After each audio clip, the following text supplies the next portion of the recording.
რადიო კომერსანტი წარმოგიდგენთ ანალიტიკურ გადაცემას საკრედიტო ისტორიები სოფიო ბეროშვილთან ერთად. განსაკუთრებულად მწვავე პრობლემა საქართველოში, გადაუხდელი კრედიტები, სესხები, დაყადაღებული ქონება და პრობლემური იპოთეკა, შეცდომაში შეყვანილი მომხმარებელი, ექსკლუზიური ინტერვიუები, ანალიტიკური ხედვა, გამოსავლის ძიება, რეალური ფაქტები. თქვენ გაქვთ უკეთესი პერსპექტივა.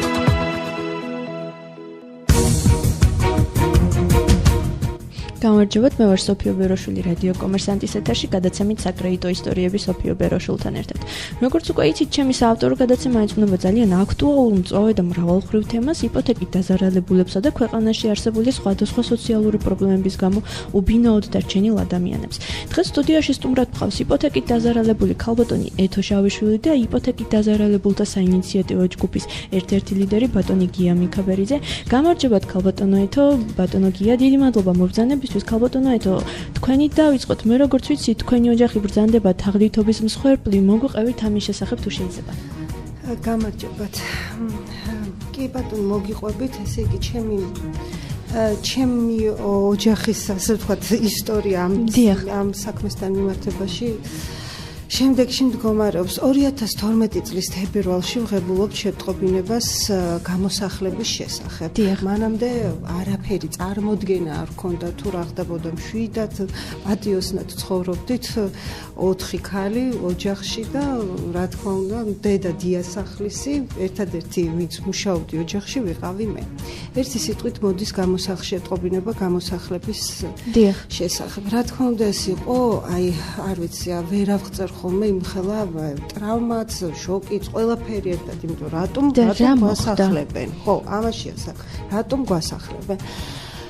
ავიყვანეთ ადვოკატები, დავიწყეთ აღძარით სისხლის სამართლის წესით. აღეძრა საქმის გამოძიება. აღმოჩნდა, რომ 2004 წელს ნათესავმა იყო ეგეთი ფაქტი, ნათესავმა სთხოვა დედაჩემს, რომ წაყოლოდა ნოტარიუსთან, რომ რაღაც საბუთებზე დოკუმენტაცია, რომელიც უნდა შენახულიყო ამ ნოტარიუსთან და კიდევ რა სახის საბუთები იყო? მოწმის სტატუსით სთხოვა, რომ წაყოლოდა ნოტარიუსთან და მოაწერინეს ხელი რაღაცა დოკუმენტაციაზე და ხა მოგეხსენებათ. თქვენი დედა არ გაცნობია ამ საბუთებს? რა თქმა უნდა, არ გაცნობია, იმიტომ რომ აქ ვიცით როგორ თვითონ ყვება, რომ რაღაცა საბუთებიო დამიდესო და მითხრეს, აქ მოაწერე ხელი, აქ უბრალოდ ამით შენ ადასტურებ, რომ მე წამომყევი, ეს საბუთები უნდა შეინახოს ნოტარიუსთან მესამე პირმა, ერთი სიტყვით დედაჩემი ქალბატონი, რომელიც მთელი ცხოვრება დიასახლისია, ძალიან მინდობი ადამიანი, ადვილი იყო მისი დაყოლიება და ნდობით სარგებლობა. რა თქმა უნდა, ნდობით ისარგებლეს ამ შემთხვევაში და მოაწერინეს ხელი. აღმოჩნდა საქმე იმაშია, რომ აღმოჩნდა, რომ მოაწერინეს ხელი ნასყიდობის ხელშეკრულებაზე, გაყიდულა ერთი სიტყვით ბინა. მაგრამ ამით არ დამთავრებულა, ესე იგი თაღლითების შემოქმედება. ეს იყო 2004 წელს გაიყიდა ეს ბინა და 2005 წელშიც იყიდება ეს ბინა. იგივე პიროვნება, კი, იგივე პიროვნება. ორჯერ იყიდა ჩვენი სახლი. ანუ 2004 წლით არ მოხდა საჯაროში რეგისტრაცია და 2005 წელს ეგრეთ წოდებული მინდობილობის საფუძველზე იყიდება მეორეჯერ ყიდულობს. თქვენ როგორც აღნიშნეთ, ეს მინდობილობა ექსპერტის დასკვნათა არსებობს, რომ არის გაყალბებული, ხო? ეხლა მოგიყვებით, კი, ეხლა როგორ იყო საქმე შეწყდა საქმის გამოძიება.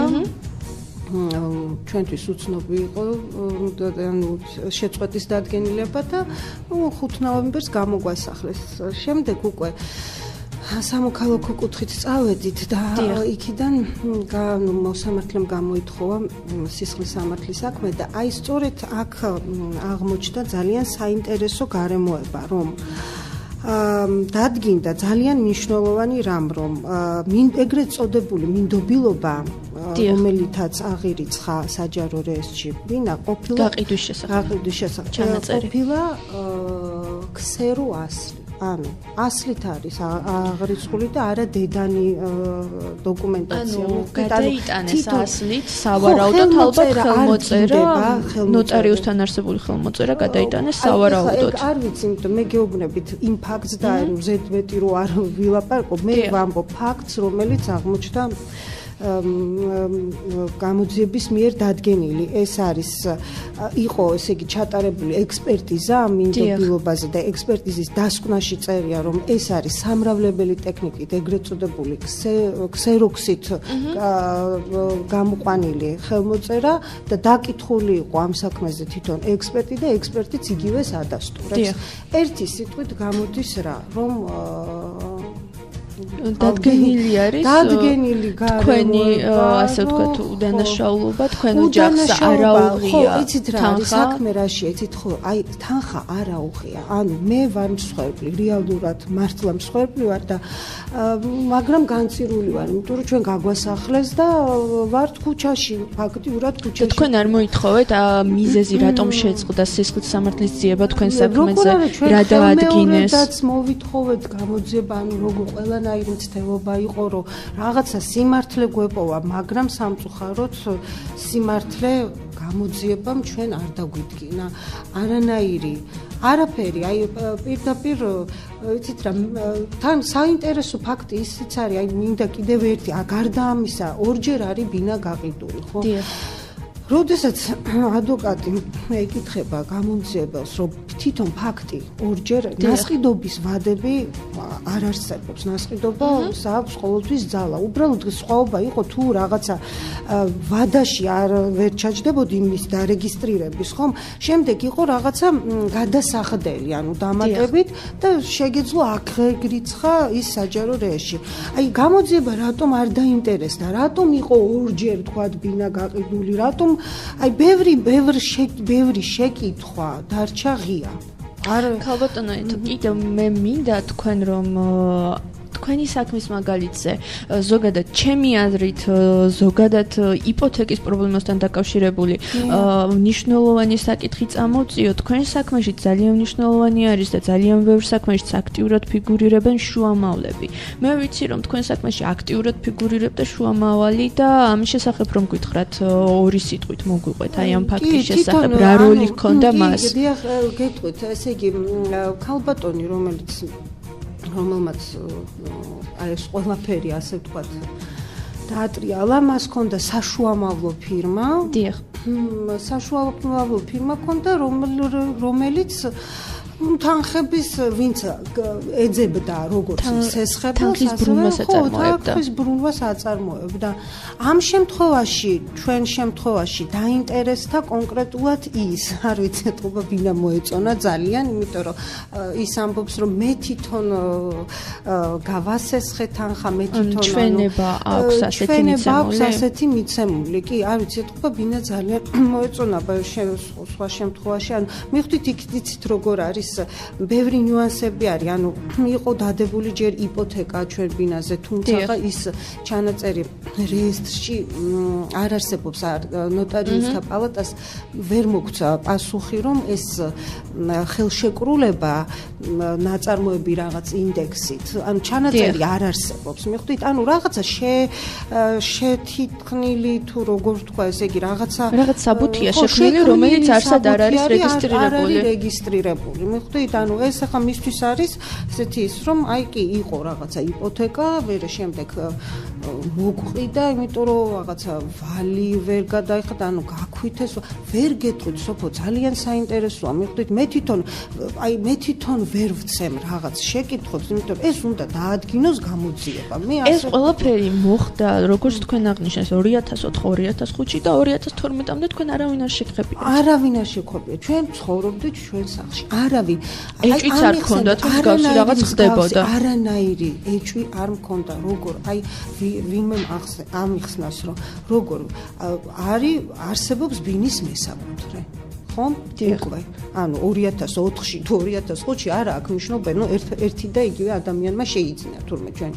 არსებობს ბინის მესაკუთრე, როგორ 7 წელი საკუთარ ქონებას რატომ არ ეთხოვს? არაფერი, არც მოდის, არანაირი, ანუ არ ვიცი, ესე ხდება? მე მგონი ესე. ძალიან საინტერესო ისტორიაა, ჩვენ რეკლამის შემდეგ დავბრუნდებით, ძალიან მალე დაგველოდეთ. რადიო კომერსანტი წარმოგიდგენთ ანალიტიკურ გადაცემას საკრედიტო ისტორიები სოფიო ბეროშულთან ერთად.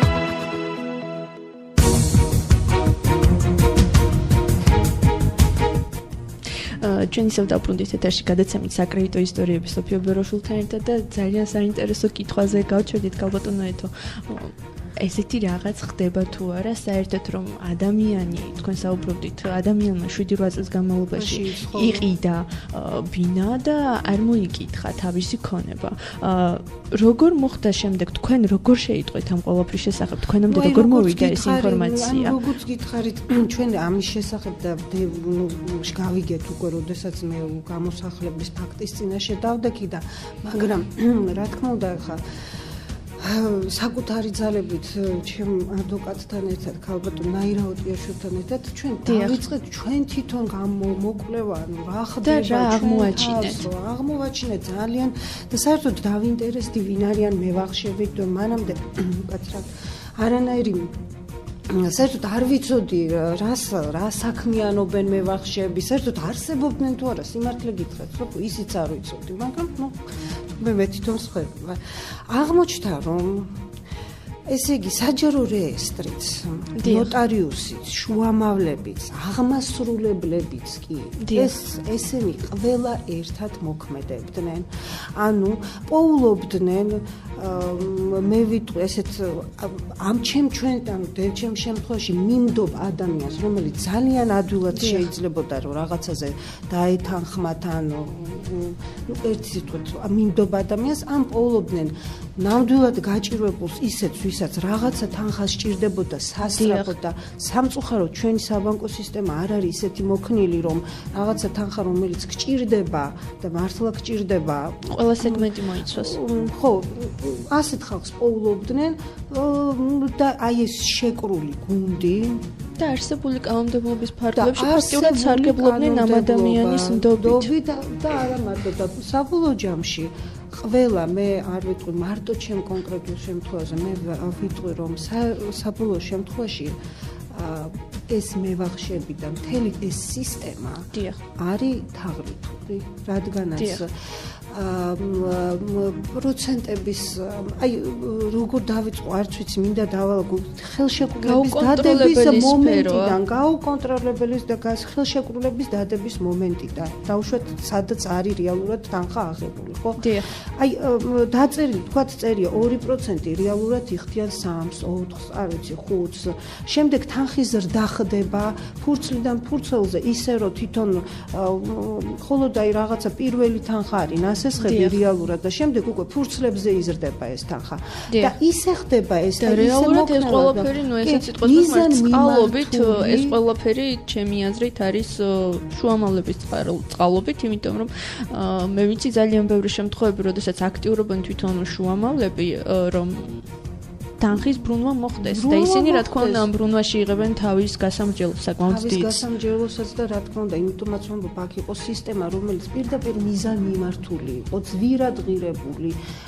ბინების საბოლოო ჯამში წართმევაზე აი რამდენი შემთხვევაც მე ვიცი იმიტომ რომ მე იმდენად დავინტერესდი საერთოდ მათ სხვა დაზარალებულებთან ჰქონდათ შეხება მქონია რა თქმა უნდა მქონდა შეხება იმდენ დავინტერესდი ყველგან საუკეთესო ადგილებზე საუკეთესო ბინები აი ანუ კონკრეტულად თქვენ ამბობთ რომ ხელში ჩაგდება და ინტერესი იყო ბინებზე ინტერესი ბინებზე რა თქმა უნდა ქონების ხელში ჩაგდება შემდეგ უკვე ისინი ან თვითონ ვეყრიდნენ ან აუქციონზე თავიანთ ახლობლებზე ყიდნენ ხოლმე ამ ბინებს იაფად მაგრამ შემდეგ ძვირად მიხვდით აი ყველგან ერთი და იგივე სქემა კი თითქმის ყველგან ერთი და იგივე სქემა უმეტეს შემთხვევაში ჩვენი მეორე სტუმარი როგორც უკვე აღნიშნე იპოთეკით დაზარალებულთა საინიციატივო ჯგუფის ერთ-ერთი ლიდერია ბატონი გია მიქაბერიძე ბატონო გია გუშინ კანცელარიასთან იყო შეკრება იპოთეკით დაზარალებულების ამ შეკრებაზე თქვენ თქვით რომ 170 ადამიანი იყო მათ გააკეთეს განცხადება თხოვნით თქვენთან ერთად თხოვნის სახით პრემიერ-მინისტრის სახელზე მოგვიყევით ამის შესახებ. მოგესალმებით. ჩვენ შევიკრიბეთ იმისაც რომ მიგვიმართა ბატონი პრემიერისთვის, რომ საინიციატივო ჯგუფის წარმომადგენელს რამოდენიმე პიროვნებას თუნდაც ხდეს იმის საშუალება, რომ შეხვდეს ბატონ პრემიერ-მინისტრს და აი როგორც თქვენ აღნიშნეთ, აი ეს მახინჯი კანონი, რომელიც არსებობდა მაგის თაობაზე როგორმე დროულად მოხდეს რეაგირება პრემიერ-მინისტრის და ჩვენ ძალიან დიდი იმედი გვაქვს, რომ ეს მთავრობა სამართლიანად და ოპერატიულად მიხედავს. ანუ ეს არ იყო აქცია. არავითარ შემთხვევაში ამისთვის ჩვენ არანაირი აქციის სახე არ მიგვიწია. მიუხედავად იმისა, რომ არსებობს ინფორმაცია, რომ ზოგ-ზოგი ერთი პარტიები ცდილობენ რაღაც პოლიტიზირებას ამ გაჭირებული ხალხისა და უკვე ყალიბდება რაღაც გარკვეული ჯგუფები, მაგრამ ეს დასაზუსტებელია ჯერ კიდევ. და უნდათ გამოიყენონ პოლიტიკური მიზნით, ამ პოლიტიზირება მისცენ ამ საკითხს. ამ აქციიდან შეიტყვეთ გუშინ თქვენ ეს? არა, მანამდესაც ჰქონდა, იმიტომ რომ ჩვენ ძალიან მრავლდებით, ასე ვთქვათ, ეს გაჭირებული ხალხი სამწუხაროდ დიახ და ყველას გაქვთ ერთმანეთთან შეხება. ყველასთან ერთმანეთთან ყველა უყვება თავისას, აი მე დამიკავშირდნენ ეს და ასე აქედან გამომდინარე ჩვენი ინფორმაციის წყარო არის აი ეს ურთიერთობა და ესეც საუბრები და ესეც შეკრება. გუშინდელ შეკრებას რაც შეეხება ჩვენ დავწერეთ წერილი ძალიან მარტივი, არანაირი იურისტები არ ჩაგვირევია წერილის ჩამოყალიბებაში შეიძლება. რა ეწერა ამ წერილში?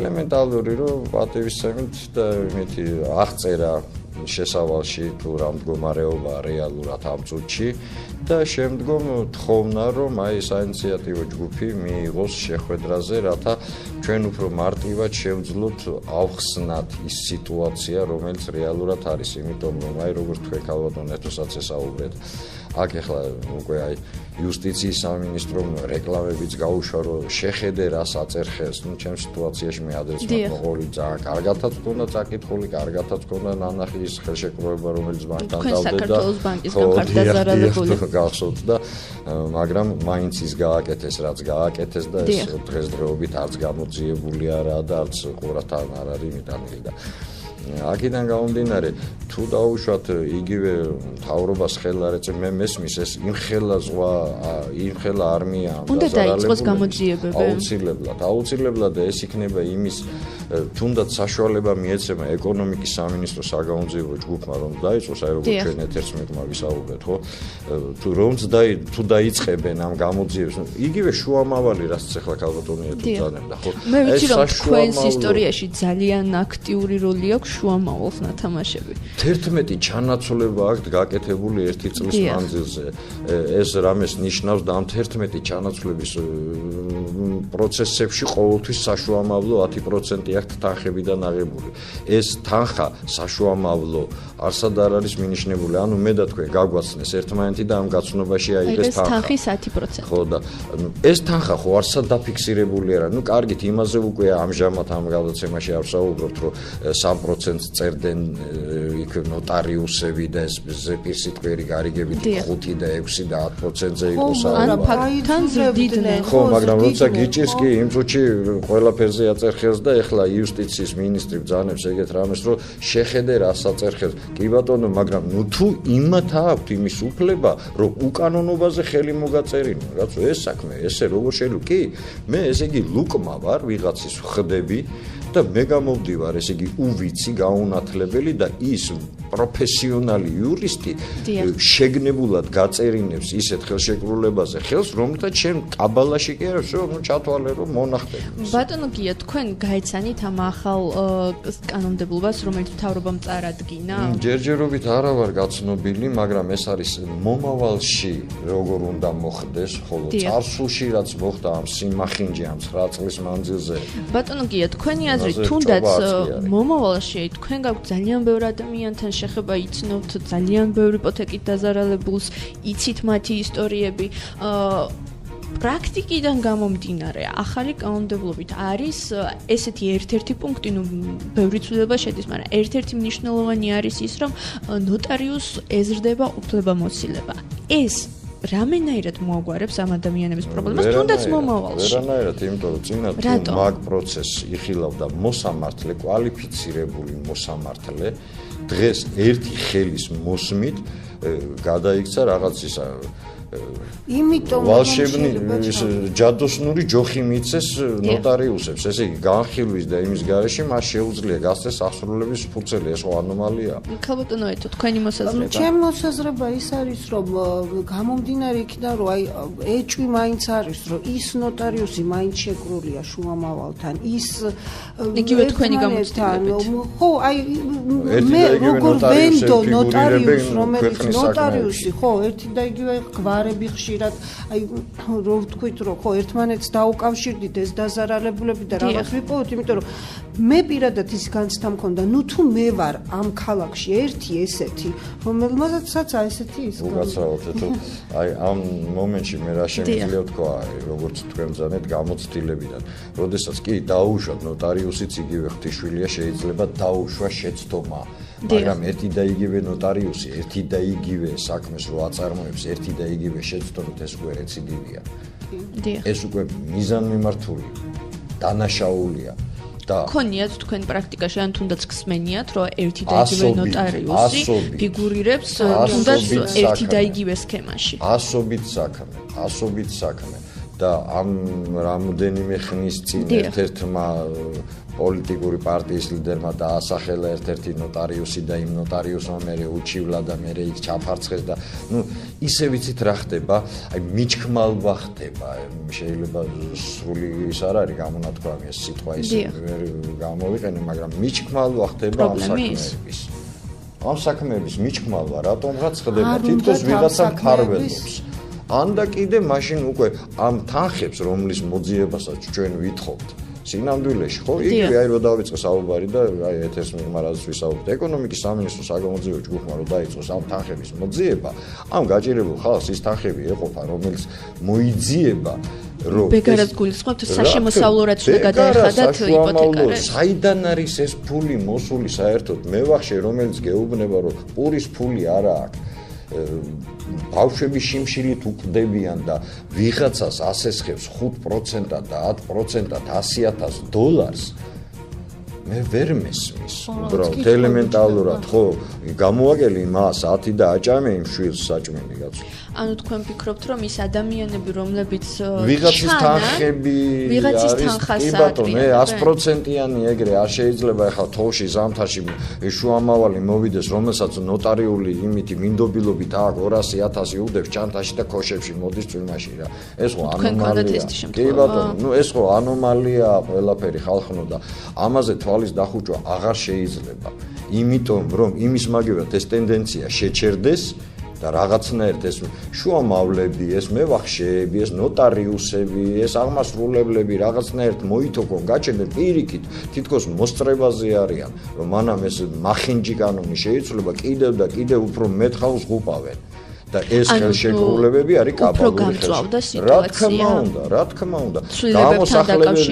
გამოსახლებები მიდის უფრო აქტიურად. იმიტომ რომ ითხოვენ ეს მევახშეები, აი თელავში გამოასახლეს კაცი უზარმაზარი სახლიდან $20,000. სამსართულიანი სახლი წააგდეს. პოლიცია მივიდა, იმ პოლიციელმა რაკნას იმას უჭირავს ხელში ნასყიდობის გადაფორმებული ფურცელი. აი იძახის, კი ვიცი, ბატონო გოჩა, რომ მართალი ბრძანდებით, თქვენია ეს სახლი, ვიცით რომ мама პაპი საშენებული, ვიცით რომ ამ თანხაშია, მაგრამ ამას საბუთი უჭირავს ხელში. მე ამ პროცესს ვერ შევაჩერებ. ხო, ნუ ეს პოლიციელი კი ბატონო ის პროფესიონალია ფორმაში, მაგრამ ისიც ადამიანია, ხო, ისიც ჩვენნაირი მუქალაქია, რომელიც ჩვენნაირი ხალხის უფლებებს იცავს, მაგრამ ვერ გიცავს, იმიტომ რომ კანონია მახინჯი. ანუ იმიტომ რომ არსებული კანონმდებლობის ფარგლებში მოასწრონ საქმეების აღსრულება უფრო გაამწვავეს სიტუაცია. კი ბატონო, უფრო გაამწვავეს სიტუაცია. და პროცესები მიმდინარეობს აქტიურად. უნდა ნახოთ ამაზე იგივე ამ ნოტარიულ ლესელიძის ქუჩაზე ნებისმიერმა ჩაიარო შეხედოს ამ ნოტარიუსების კანტორებში რა ხდება. რა ის წაკითხვაზეა საუბარი სოფოთკო. ანუ ნოტარიუსის უფლებამოსილების გაზრდა არაფერს არ შეცვლის რეალურად. შეცვლის კი არა გააუარესებს. იმიტომ რომ კიდე პლუს დაემატება მაგათ ჯადოსნური ჯოხი მიეცემათ ხელში. ის რაზეც წინათ შეიძლება მოსამართლეს ემსჯელა რაღაც განხილვის და განსჯის და მოძიების საკითხი ყოფილიყო, ის ეს ერთ ხელის მოსმით ამთავრებს იმ პრობლემას. გადაცემაში რეკლამის დროა ჩვენ ძალიან მალე დავბრუნდებით.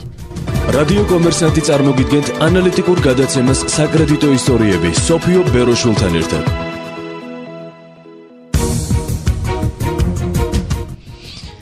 ჩვენ ისევ დავბრუნდით ეთერში გადაცემით საკრედიტო ისტორიები სოფიო ბეროშულთან ერთად და ძალიან მწვავე დებატების და განხილვის დროს გავჩერდით.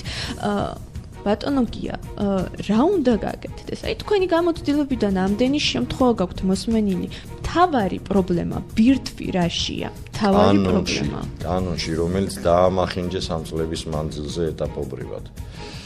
რა უნდა გაკეთდეს იმისთვის, რომ იმ ადამიანებს, ვისაც აქვთ დღეს ეს პრობლემა, აი თუნდაც ქალბატონო ეთო, თქვენერი შემთხვევები ხომ არსებობენ თაღლითობის მსხვერპლი.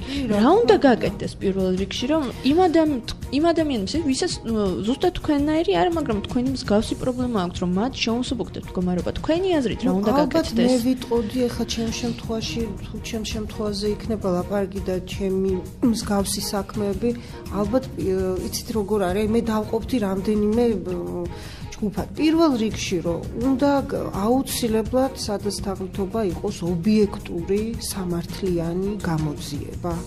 ობიექტური გამოძიება სამართლიანი, სადაც დაადგენს ადამიანის სიმართლეს და იმის მიხედვით ან დაიბრუნებს ქონებას, როგორც იქნება. მეორე ეს არის აუცილებლად და აი გიამაც აღნიშნა, რომ კანონში ალბათ რეგულაციები არის საჭირო. ამ მევახშების ყველა ახლა ესე სახლიდან გამოსახლებული არ არის ჯერჯერობით და ყველას ესეთ, მაგრამ არიან ამ სისტემაში, ამ ფერყულში, ასე ვთქვათ, ჩართული, ხო?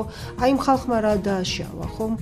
ხო მართალია, ამიტომ უნდა იყოს სასწრაფოდ რეგულაციები მიღებული, აი საერთოდ აი ამ სამევახშეო წარმოება თუ როგორ ახსნა ეს სიტყვა, ისიც არ ვიცი. რაღაცა რეგულაციები, კანონში ცვლილებები უნდა შედეს. მაგრამ თავრობა მარტო ის რომ თავრობის მხრიდან იყო გაჟღერებული, რომ ეს არის კერძო ბიზნესი, კერძო დავები და ამაში აქტიურად არ უნდა იყოს ჩართული. ძალიან დიდი ბუდიში ხა აქ ისეთი შეკითხვა მიჩნდება, კერძო ბიზნესს რას ვეძახით? არსებობს კი სახელმწიფო ბიზნესი საქართველოში დღესდღეობით. რომელი არის სახელმწიფო ბიზნესი, თუ არა სახელმწიფო მოხელეებისა, რომელიც ეს არის ორ ადამიანს შორის შეთანხმება, რეალურად ხომ ხდება ამ ხელშეკრულებაზე თანხის მოწერა და პირობებსაც ასე თუ ისე ან კითხულობენ, ან არ კითხულობენ, ან აცნობიერებენ. ამიტომ პირველ რიგში უნდა მოხდეს უეჭველად. აი ქალბატონმა ეთომას დაიწყო ეს სულ არის სამი, შეიძლება სამჯგუფად დაიყოს სიტუაციები. ანუ პირველ რიგში უნდა დაიყოს ჯგუფებად. ჯგუფებად აუცილებლად, ძალიან უნდა გამარტივდეს, არითმეტიკა სკოლის დონეზე სულ ყველას აღვთ ნასწავლი და განტოლების გამარტივებით ვიღებთ პასუხს, ხო? უნდა გავამარტივოთ, უნდა დავალაგოთ ჯგუფებად. როგორ უნდა გავამარტივოთ? ანალოგიური საქმეები უნდა დაალაგდეს უეჭველად. სუიძახიან ახლა კი ერთი წელიწადია მესმის ვაი შეიქმნა კომისია, ჯერჯერობით ამ კომისიებს არც ეთქმედება. აი თქვენ საინიციატივო ჯგუფს ქონია შეხება ამ კომისიასთან? კი, როგორ არა, ცეცხლაძე, ვინმე ვახტანგ სახელი არ მეშლება ქონია საუბრები, მოდიოდა ჩვენ ვხვდებოდით რაღაცა, მაგრამ შედეგი არანაირი აბსოლუტურად. და რა სახის საუბრები გქონდათ? ანუ გეკითხებოდა აი რა გამოსავალი შეიძლება გამოინახოს ამ სიტუაციაში. ის რომ უპირველეს ყოვლისა უნდა დაიწყოს გამოძიებები, ის რომ უნდა შეჩერდეს მორატორიუმი, სიტყვა მორატორიუმის მნიშვნელობა რა არის? ხო, ამ პროცესის გარშემო ყველანაირი ქმედების შეჩერება. ეს ერთი. უნდა გამოცხადებულიყო მორატორიუმი, უნდა დაწყებულიყო სასწრაფოდ გამოძიება. ეს მორატორიუმი რას მოგცემდა? რეალურად ეს მორატორიუმი მოგცემდა იმას, რომ ამდენი ქუჩაში დარჩენილი ხალხი არ გვეყოლებოდა საქართველოში. მესმის, მაგრამ ის ადამიანები, ვინც უკვე ქუჩაში არიან დარჩენილები, ის ადამიანები, ასე ვთქვათ, ვისაც ვალი დასაბრუნებელი აქვს, მათ უბრალოდ უჩერდებათ ეს პროცესი, მაგრამ ამ 6 თვის განმავლობაში რაღაც ქმედება ხომ უნდა გაკეთებულიყო. ხმა უნდა ეს იმას კი არ ნიშნავს, რომ შევაჩეროთ გამოსახლებები და გავჩერდეთ წნარა, დაველოდოთ 6 თვე, როდის გავა იმ 6 თვეში კიდევ ვალი მიემატება. და რა უნდა გაკეთებულიყო ამ 6 თვეში? უნდა გაკეთებულიყო აუცილებლად აი ამ საქმეების იდენტიფიკაცია, უნდა დაწყებულიყო გამოძიებები და მაქსიმალურად ყველაზე აი ესეთი გართულებული, გაპრობლემებული ოჯახებს უნდა მისცემოდათ, უნდა დაწყებულიყო გრძელვადიანი კრედიტების გაცემა. აი ელემენტარულად რა არის იცით აი ერთ-ერთმა ჩინოსანმა მკითხა მე რომ აი კი ბატონო აი მოგცემთ ამ კრედიტსო და მე რითი გადაიხდიო ხო მე ამჟამად ვარ ქუჩაში ხო აი ფიზიკურად ვარ ქუჩაში ხო როგორც ეგეთი მცნება საერთოდ არ არსებობდა მაგრამ აგერ გაჩნდა ეს მცნება უსახკაროსი საქართველოში და იგივე იმ ჩემ ბინას ხო გავაქირავებ და თუნდაც რაღაცა მცირედი $100 მე ვიქირავებ, რომ თავშესაფარი მქონდეს და სახელმწიფოს კისერზე არ ვაწვე და დანარჩენ შევიტან იმ ბანკში. მე რაღაცა გამოჩდება, აგერ აი ახლა ძალიან დიდი მედებს ვამყარებ და იმიტომაც რომ აი კიდე დაცემული არ ვარ და ანდა კიდე რაღაც დანაშაულს არ ჩავდივარ, იმიტომ რომ მე 7 სული ოჯახის წევრით ეს ერთეულ ოჯახს რო ვიძახით, ის ერთეული ოჯახი გამოსახლე